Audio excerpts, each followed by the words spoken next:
So let's say that you do have an economy of scale. Okay, you've got a business which looks like it's got a lot of upfront fixed costs. It's got an upfront software cost, after which the incremental cost to serve each marginal customer is actually quite low, and you can make a lot of profit. At this point, you need to ask, okay, now do you have a large enough market size to make that economy of scale worthwhile, to make it pay dividends?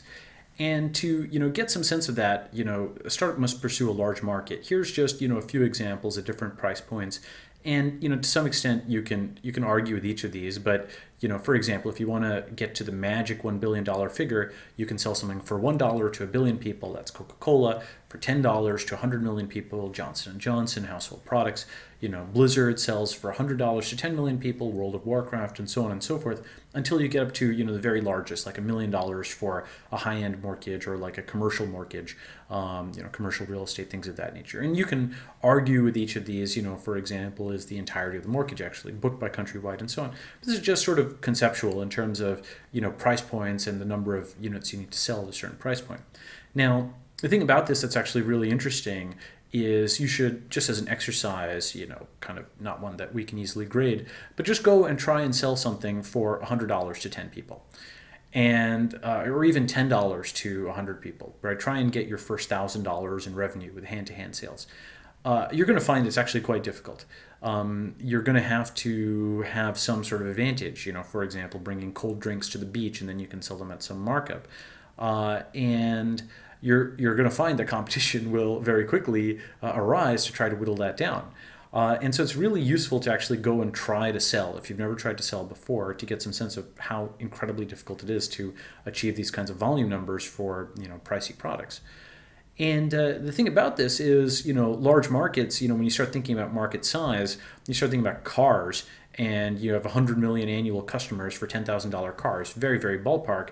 So you're talking about something that's in the ballpark of $1 trillion plus annual sales. That's a big market.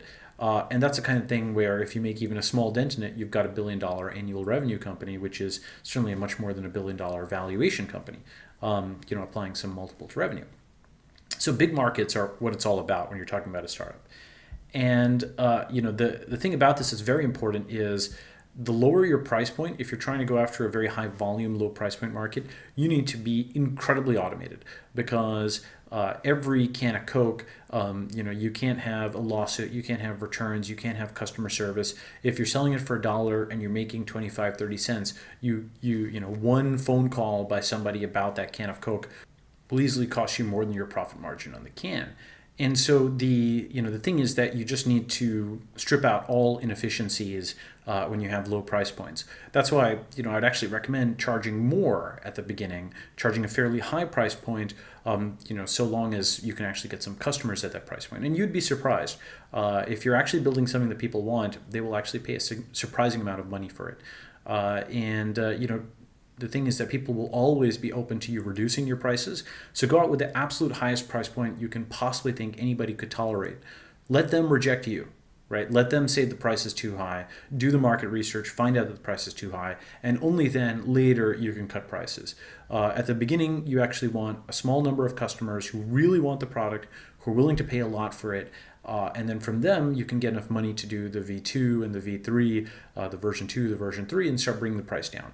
But don't make the mistake of charging too little at the beginning, because otherwise you'll have the Coca-Cola problem where you won't be able to afford customer service or things of that nature.